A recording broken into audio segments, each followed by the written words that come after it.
इस साल के अंत में होने वाले अमेरिकी राष्ट्रपति चुनाव में भारतीय अमेरिकियों का वोट अहम भूमिका निभाने वाला है। 48 लाख भारतीय अमेरिकियों में से 21 लाख वोट देने के काबिल हैं। यही वजह है कि अप्रवासी भारतीय अमेरिकी राजनीति में बेहद अहम माने जा रहे हैं। 2024 के राष्ट्रपति चुनाव की दौड़ में डेमोक्रेटिक पार्टी की ओर से कमला हैरिस और रिपब्लिकन पार्टी की ओर से डोनाल्ड ट्रंप उम्मीदवार हैं।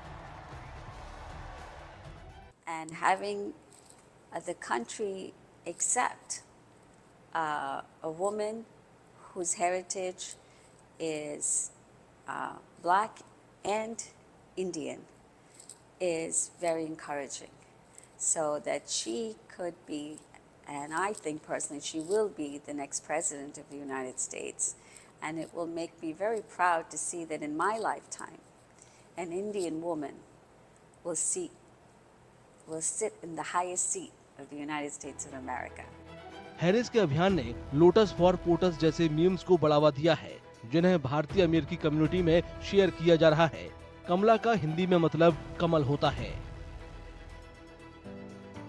दक्षिण एशियाई महिलाओं के ग्रुप, जिसे चिट्टी ब्रिगेड भी कहा जाता है, वो अलग अलग कम्युनिटी के जरिए कमला हैरिस के लिए समर्थन जुटाने में लगी हुई हैं।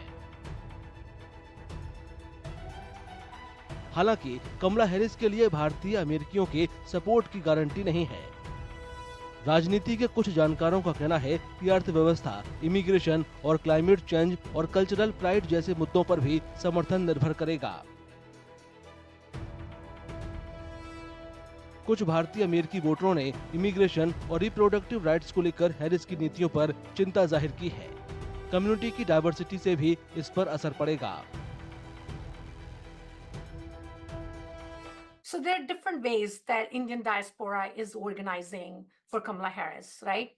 And the beauty of the whole thing is that there is something for everybody, right? So people who can afford to give money, they can give money. People who have less time, they can engage according to the time they have. Chitti Brigade is like Auntie's Brigade, right? So they're all getting together and reaching out to the Indian community in different ways. Postcard writing, right? Writing to the voters, generally bigger, like a swath of voters in all other states, but also targeted to fellow South Asians. Democratic national convention में कमला Harris ने राष्ट्रपति पद के लिए अपना nomination स्वीकार कर लिया है। राष्ट्रपति चुनाव में भारतीय अमेरिकी कम्युनिटी की भूमिका और इसका असर अहम हो सकता है।